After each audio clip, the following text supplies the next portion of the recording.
Welcome, episode 2. Thanks for your positive feedback. The blog's been well received. Thank you for sending in questions. Top on the list is, why did I become a dentist? I don't know if a child knows early on. For me, for sure, I knew I was going to be a dentist, but I didn't know it was going to be a dentist. I don't know if that makes sense. I think that to be a dentist, you need a specific skill set. And I'm not sure exactly if you develop them once you're a dentist, or you're lucky enough to have them developed for you, then you become a dentist. I think I'm the latter. I actually think that it goes way back. When I was about 8 years old, I received for Christmas an erector set, which is a great gift. Okay, today they don't make these things because the company would be sued hundreds of millions of dollars. But basically, it was this metal contraption thing, and had little beams and square parts and all that, and you put everything together. It's just this kit. It was unassembled, and you assemble, and then basically you could spend hours. I'd spend hours doing this thing, creating from nothing, and I loved working with little nuts and bolts, and it's kind of like what I do dentistry now. It's hand articulation. It's all creative. It's from the ground up. It's basically every day is a new game. So there's this opportunity to be creative, and that was developed early on. So that game was instrumental in getting my mind to think about unlimited possibilities, the creation of unlimited possibilities. Later on, my first job, I actually worked for an old man who had a carpentry shop in his backyard, actually in his garage, and it so happens he had a pet monkey. And as a kid, I remember walking home from school, and before I got home, I stopped at this man's house, and I played with the monkey. And he was a carpenter, so he'd kind of build all this beautiful furniture in his garage. And he was kind of old, so I was also there helping him clean some of these machines away, and the sawdust and from the exhaust of cutting all the wood product. And I would spend hours there playing with the monkey and just watching him. So again, it was reinforcement of my early childhood experience working with that game, the erector set.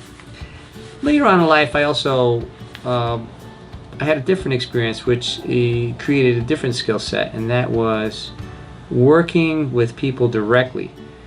I worked as a busboy, which is a great job if you want to learn how to deal with conflict. People are always stressed out about their food. So I learned early on to manage people. And that was really very super important, because I think that is critical to be a dentist. Not so much managing people. People are people. Managing, I think, is better said, managing situations. And people present here with situations. So learning when you're a kid how to handle problems. And a problem could be an undercooked piece of beef, or cold coffee, or a cockroach running across the table, and not such a good restaurant, huh? So as a kid, you get exposed to all this good stuff, and that's the clay that's being molded that makes the adult. And so I think that was also very important. Now, academically, in junior high school, I really did exceptionally well. It was very, very good. When I got to high school, not so good. Not so good. I wasn't able to really place well. I did crappy on my SATs, and just not good. And I had to go to college, because that's what you're supposed to do. So I wound up going to Brooklyn College, great school, and I had to take my first semester everything remedial, everything. So I remember there was a very pivotal time. I'm in class, and was in writing class, and the instructor just asked me a question, and I was just not with it. I just had an epiphany. I was like, what the heck am I doing here? I felt like I was wasting my time. So I came to the realization that I needed to make a choice right there, that moment of time, boom. And I realized that I had to get serious. And that's what I did. I got serious. So I did very well from that moment on. It allowed me to get into top dental schools in the United States. And I chose Columbia, still is. So, you know, dentistry was this career that allowed me to work with my hands, number one. Number two, deal with people. I find people to be extremely interesting. I love people. I love the fact that we're all different. I love the fact that I can just be myself and help somebody through their discomfort. And it's a great job. I can also be my own boss. I ultimately am the last guy to get fired here. So that in itself is job security.